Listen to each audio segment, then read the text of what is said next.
हमारे bank CRR stands eight 18.41% against benchmark of 9%।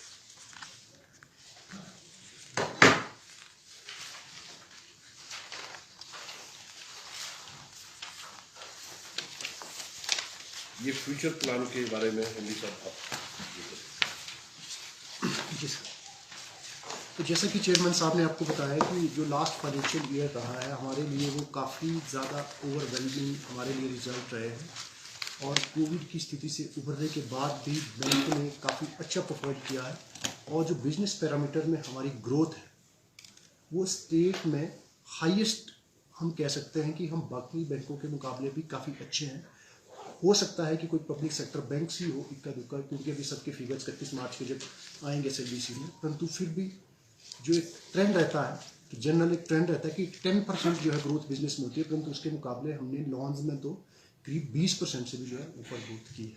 और NPA जो सबसे बड़ी जो है मानी जाती है चीज़, उसको करीब 2% हमने जो उसको रिड्यूस किया है, जैसे चेयरमैन साहब ने कहा। तो इसी बैंक की कोशिश रहेगी कि आने वाले समय में भी हम इसी जो ग्रोथ की ट्रैजेक्टरी है उसको बना के रखें। और जो अभी हमारा 22,766 करोड़ का जो अभी हमारा बिजनेस टर्नओवर है, हमारा टारगेट रहेगा कि इस नई साल में हम उसको करीब 25,000 करोड़ जो है उसको ले जाए। जो लोन आज हमारे 14,122, जो डिपॉजिट हमारे 14,121 करोड़ के करीब है, इनको हम 15,000 करोड़ से ऊपर ले जाने की कोशिश करेंगे। और जो लोन हमारे 8,644 करोड़ है, उनको भी हम जो है 10,000 करोड़ से ऊपर ले जाने की कोशिश करेंगे। तो ये हमारे नेक्स्ट NPA हमारा पिछली फाइनेंशियल ईयर जो क्लोज हुई थी तो 8.90 ग्रॉस NPA था, जो इस बार रिड्यूस करके हमने उसको 6.92 लाया है।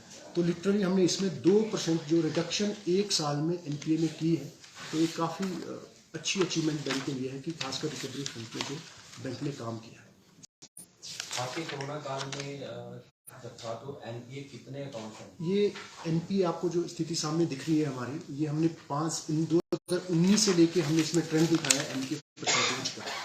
इसमें 9 की बात कर रहे हैं 2021 नहीं 20-21 में इसमें दिया हुआ है कि 20-21 में हमारा जो है 9% पे NPA था और जो 22 में जो है 890 हुआ, जिसको हमने रिड्यूस करके 692 पे अब जो है ले आया।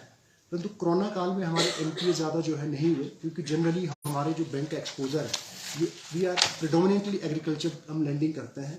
तो कोरोना का जो फ़र्क है खासकर एप्पल इकोनॉमी पे उतना ज़्यादा दिखा नहीं, इसलिए हमारा जो बैंक है कोरोना में भी हमें जिस तरह से बैंकिंग सेक्टर को शॉक लगे, उतना शॉक जो है ये इस बैंक को नहीं लगा, क्योंकि एग्रीकल्चर सेक्टर हमारा कोरोना काल में भी काफ़ी स्ट्रॉन्ग रहा। और नेट NPA हमने अपना रिड्यूस करके 2.12% पे अब जो है ले आया है, जो 4.72 था। इसका मतलब ये है कि हमने जो हमारा बचा हुआ NPA है उसके अगेंस्ट भी हमने अपने प्रॉफिट में से प्रोविजन करके पैसा जो है सब्सटेंशियल रखा है, इसलिए रिड्यूस करके ये 2.12। अमाउंट में कितना है सर? अमाउंट हमारा आज अगर हम अमाउंट में बात करें तो 598 करोड़ हमारा आज NPA है। टोटल जो हमारा लोन है 8,644, इसमें जो है 598 करोड़ हमारा जो है NPA अमाउंट है। ये किस कैटेगरी के लोगों का? इसमें सभी कैटेगरीज रहती है जितने भी हमारे लोन हैं, और क्योंकि NPA एक जो है नेचुरल फिनोमेना है हर बैंक में। आप किसी भी बैंक के फिगर देखें, अगर आप ये सोचते हैं कि लोन दे के NPA नहीं होगा, तो एक पर्टिकुलर परसेंटेज जो है हमेशा NPA की रहती है। तो जनरली जो है हमारा थोड़ा हायर साइड था जब हम 9 पे थे, अब रिड्यूस करके हमने इसको 7 से नीचे ले आया है। तो ये और आगे के लिए भी हमने इसको टारगेट रखा कि नेक्स्ट फाइनेंशियल ईयर में हम इसको 6 से भी नीचे ले आएंगे। और 6 की रेंज में अगर आपका NPA है तो एक बैंक की काफ़ी अच्छी हेल्थ को दर्शाता है, और ये सारे सेक्टर्स में। इसमें सिक्योर्ड वाले NPA हैं या? हमारा कोई भी लोन अनसिक्योर्ड नहीं होता, हम लोन को जो है अनसिक्योर्ड नहीं देते। हर लोन के पीछे जो हमारी पॉलिसीज़ हैं उसमें एडिक्वेट हम सिक्योरिटीज़ लेते हैं, परंतु वही है कि एक रिकवरी का जो प्रोसेस है ये एक लंबा प्रोसेस होता है। हम इतने कर्सिव सीधा ही ऐसा नहीं होता कि हम एक कर्सिव मेजर पे नहीं जाते हैं। तो जो प्रोसेस रिकवरी का होता है उसी प्रोसेस से हम जाते हैं। और ऑब्वियसली इस बार भी हमने करीब 2,000 NPA के अकाउंट्स जो है उनको जो है रिमूव किया है, और साथ में हमने 40 करोड़ जो है अपना NPA रिड्यूस किया है। जो पिछली साल हमारा 639 करोड़ था अमाउंट, उसको हमने 598 करोड़ पे लाया। तो NPA फ्रंट पे हम जो है काफ़ी अच्छा काम कर रहे हैं। करीब 2,000 NPA अकाउंट हमने NPA से बाहर किए हैं एक साल में। इसी वजह से हमारा NPA में जो है इतना रिडक्शन है। देवेंद्र जी, आपसे मेरा सवाल ये है कि पूर्व सरकारों में भर्तियों पे धांधली हुई, क्या आप ने अभी कार्यभार संभाला है, क्या इस पर भी आपका फोकस रहेगा कि इंक्वायरी हो किसी तरह? कौन सी पूर्व सरकार?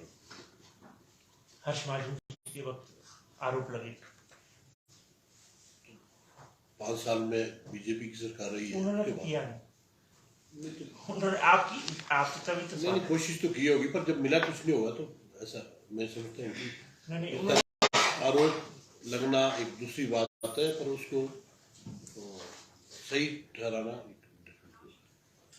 उन्होंने सरकार पे डाला था कि सरकार कार्रवाई करे, हमारे दायरे में नहीं। किसने कहा था? पूर्व के अध्यक्ष। नहीं, तो पूर्व के अध्यक्ष ने कार्रवाई तब करवाने के लिए कहा हो ना जब आरोप तय हुए होती। जब आरोप तय नहीं हुए इससे मतलब कोई धांधली नहीं हुई। इंक्वायरी हुई क्या आपकी जानकारी में? मुझे मेरी जानकारी में कोई ऐसी।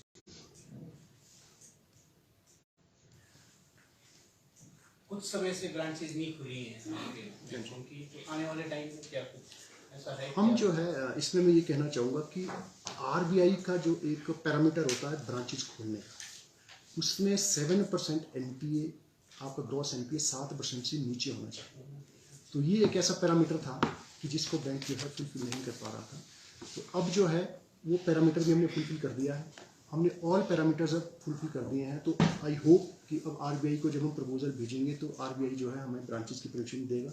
और साथ ही साथ एक जो हमारे पास इंटरनेट बैंकिंग नहीं थी, इंटरनेट बैंकिंग भी नहीं, वो इसीलिए नहीं थी कि हमारा एनपीए 7% से ऊपर था। अब हमें जो है इस बार 6 मार्च को, वैसे हमने एडवांस में प्रपोजल भेज दिया था, परंतु जो हमारी फाइनेंशियल कंडीशन दिख रही थी तो आरबीआई ने हमें 6 मार्च को इंटरनेट बैंकिंग का लाइसेंस दे दिया है। और अब हम नेक्स्ट मंथ या जब भी हमें उचित लगेगा और सारा हमारा सिस्टम डेवलप होगा तो उसमें हम इंटरनेट बैंकिंग भी अब हमारी शुरू हो जाएगी। तो ये पैरामीटर्स ही उसमें कुछ हिच थी जिसकी वजह से ब्रांचेज नहीं खुल पाई थी। जैसे सर ये मुद्रा योजना, प्रधानमंत्री मुद्रा योजना, बाकी बैंक भी, सरकारी बैंक इसमें कर रहे हैं। हाँ, क्या स्टेट कोऑपरेटिव बैंक कोई ऐसी योजना है जो 10 लाख से बिलो लोन देता है? इसमें मुद्रा योजना के हम काफ़ी सारे केस कर रहे हैं और मुद्रा योजना कोलेटरल फ्री लोन है, वो हम कर रहे हैं। परंतु जो 10 लाख से ऊपर वाले लोन जिसको हम CGTMSE कहते हैं, CGTMSE एक हिसाब से एक इंश्योरेंस है और उस इंश्योरेंस में क्या होता है कि आपको कोलेटरल फ्री लोन देते हैं, परंतु आपको एक इंश्योरेंस अमाउंट देना पड़ता है। कल को अगर वो लोन बैड हो जाता है, एनपी हो जाता है, तो आपको इंश्योरेंस से करीब 75% पैसा जो है आपको इंश्योरेंस कंपनी देती है।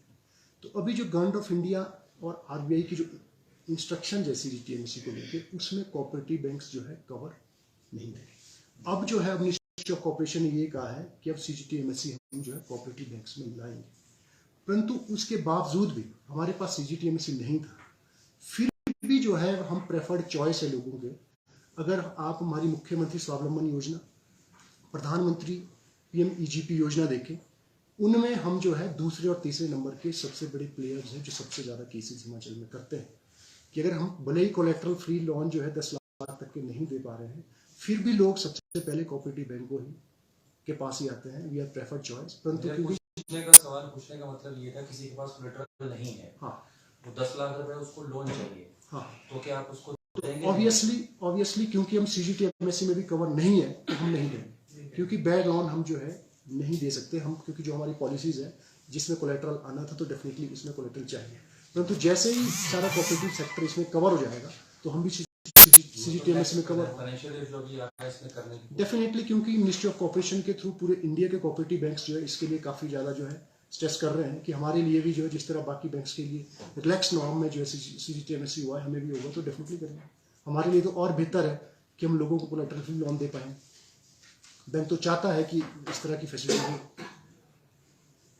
आपने ब्रांच की बात की है कि ब्रांच जो है वो अलग अलग जगहों पे खोलेंगे, कोई डिस्ट्रिक्ट वो तय किया है कहाँ? नहीं, ये तो बोर्ड का एक विषय है कि जब ये मामले बोर्ड में जाएंगे, और ये मेरा चेयरमैन साहब का डोमेन है। पर इससे पहले हमारा एक सर्वे होता है और उस सर्वे के लिए भी एक आरबीआई का क्राइटेरिया फिक्स्ड है कि अगर उस क्राइटेरिया, हमारा नाबार्ड के थ्रू आरबीआई के प्रपोजल जाते हैं, अगर हम उस क्राइटेरिया को फुलफिल करते हैं, क्राइटेरिया का मतलब सिर्फ इंडिकेटर नहीं है, क्राइटेरिया का मतलब हम बिजनेस ऑलरेडी कितनी ब्रांचेस है, क्या एडजॉइनिंग ब्रांचेस का बिजनेस कितना है, कहीं हमारी एडजॉइनिंग ब्रांच ऑलरेडी लॉस में तो नहीं है, उसके बगल में एक और खोल रहे हैं।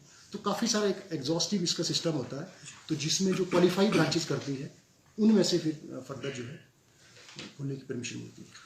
कंपटीशन को किस तरह से देखते हैं? इंटरनेट बैंकिंग की आपने बात की है, इसके अलावा और कुछ और नया होने जा रहा है? कंपटीशन मैं ये कहूँगा कि जितना बैंकिंग सेक्टर में कंपटीशन है, शायद ये कंपटीशन किसी और सेक्टर में नहीं है, क्योंकि private players, small finance banks इतने ज़्यादा हो गए कि आपको हर जगह जो है बैंक्स दिखते हैं, और हिमाचल में भी करीब स्मॉल फाइनेंस बैंक को मिला के 27 बैंक्स हैं, परंतु जो क्लाइंटेज है वो तो ऑब्वियसली इतने ही लोग हैं।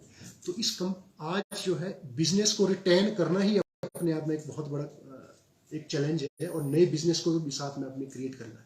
परंतु आपने देखा है कि जो इस बार के हमारे इंडिकेटर्स हैं कि एक साल में हमने जो है करीब 3000 करोड़ अपना बिजनेस टर्नओवर बढ़ाया है, जो 19,946 था इसको हमने 22,766 में लिया। इसका मतलब ये है कि हम लोग कॉम्पिटिटिव हैं, हम कॉम्पिटिटिव बैंकिंग करते हैं, भले ही हम थोड़ा टेक्नोलॉजी फ्रंट में जो है अभी थोड़ा किन्हीं कारणों से पीछे हैं, परंतु चेयरमैन साहब जब से आए इनकी फर्स्ट प्रायोरिटी ये है कि अब टेक्नोलॉजिकल भी हमने जो है बैंक को जो है बाकी बैंकों के ऑन पार जो है ले जाना है, जिसमें प्रोसेस हमने अपना स्टार्ट कर दिया है। और ये हमें पता है कि अगर हम टेक्निकली जब साउंड होंगे तभी हम जो है अपना बिजनेस आगे बढ़ा पाएंगे। इसमें मेन होगा कोर बैंकिंग जो हमारा सिस्टम है, इसको अपग्रेडेशन करना।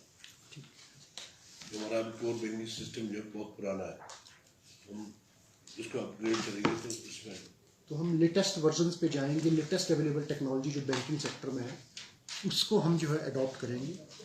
उससे ये है कि जो हमारा अभी चेयरमैन साहब ने कहा था कि करीब 60% 50% हमारे ऐसे लोग हैं क्लाइंट जो 60 ईयर से ऊपर है, तो हमारा नेक्स्ट टारगेट ही क्या रहेगा कि हम यंग जो पॉपुलेशन है उसको जो है अपनी ओर अट्रैक्ट करें। ऑब्वियसली यंग पॉपुलेशन को अट्रैक्ट करने के लिए टेक्नोलॉजी में हमें जो है और ज़्यादा साउंड होना पड़ेगा, जो हमारा फोकस एरिया रहेगा नेक्स्ट ईयर्स में।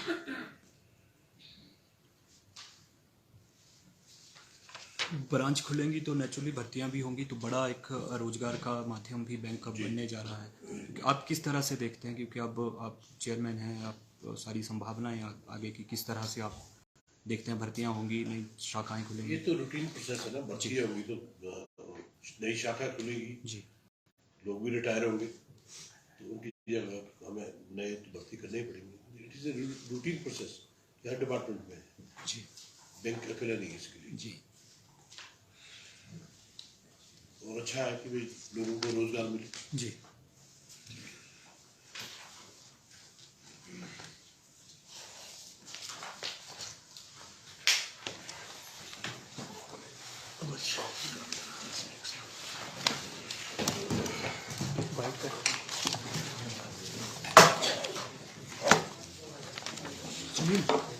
टीवी हटा दिया इसके साइड में कोई आदमी और नहीं।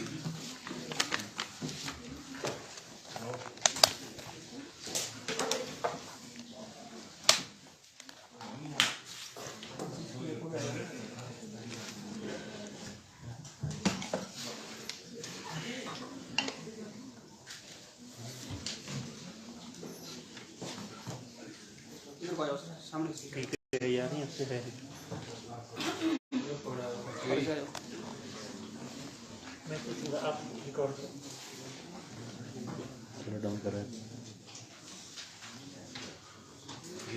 कि आपने पदभार संभाला है और क्या बैंक में अभी तक लगा अचीवमेंट्स है या फ्यूचर में आपको? जिस तरह से मुझे अभी पदभार संभाले कोई 10 दिन ही हुए, जिस तरह से अभी जो रिजल्ट्स आए पिछले फाइनेंशियल से जो रिजल्ट्स आए हैं बहुत ही सराहनीय रिजल्ट है। और यहाँ जितने भी हमारे जो बैंक के एम्प्लॉइज हैं, बावजूद इसके कि हमारा जो कुछ कोर बैंकिंग सिस्टम भी पुराना है, टेक्नोलॉजी में हम थोड़े लैग कर रहे हैं, उसके बावजूद जितनी मेहनत इन्होंने की है उसके लिए मैं इनका ये बधाई के पात्र है सारे। फ्यूचर में क्या प्लानिंग है, क्योंकि बैंक काफ़ी ज़्यादा वो हो चुका है, एडवांस हो चुका है, टेक्नोलॉजी बहुत ज़्यादा, क्योंकि नेशनलाइज बैंक है, उनके साथ आपको जो है उनके साथ टक्कर आपको लेनी है, तो क्या फ्यूचर में क्या? फ्यूचर में एक तो ये है जो हमारा नेट बैंकिंग सिस्टम जो है लगभग 1 महीने में जो है हम उसको शुरू करने जा रहे हैं, इसका हमें लाइसेंस मिल चुका है। और साथ में हम जो कोर बैंकिंग सिस्टम है इसको अपग्रेड करेंगे। तो इससे क्या होगा कि भाई लोगों को जो है काफ़ी सुविधा मिलेगी, जो हमें अभी प्रॉब्लम आ रही है नेट बैंकिंग में। सर, सवाल बिजनेस को लेकर होता है। एक तो बिजनेस क्या स्थिति है बैंक की, और दूसरा बड़ा सवाल एनपीए को लेकर उठता रहा है कि एनपीए बहुत ज़्यादा है, इसलिए बैंकों की स्थिति अभी। जैसा कि आपको पहले भी बताया कि एनपीए में जितना डिक्रीज एनपीए भी हुआ है लगभग 2% के बीच, ये बहुत बड़ी उपलब्धि है। और हमारी कोशिश होगी कि एक तो जो बैड लोन्स हैं उनको ना दें, क्योंकि हमारा मेन फोकस जो लोनिंग का होगा, जो लेंडिंग का होगा, वो होगा कि जो किसानों के लिए योजनाएं हैं उस पर हम ज़्यादा फोकस करेंगे, नौजवानों के लिए जो योजना है उस पर हम ज़्यादा फोकस करेंगे। और बैंक के दायरे को वाइड करने, डेफिनेटली बैंक के दायरे को वाइड करेंगे, फेस लिफ्ट करेंगे बैंक को, बैंक की जो ब्रांचों को भी हम फेस लिफ्ट करने जा रहे हैं, वो भी एक हमारा योजना का हिस्सा है। Thank you.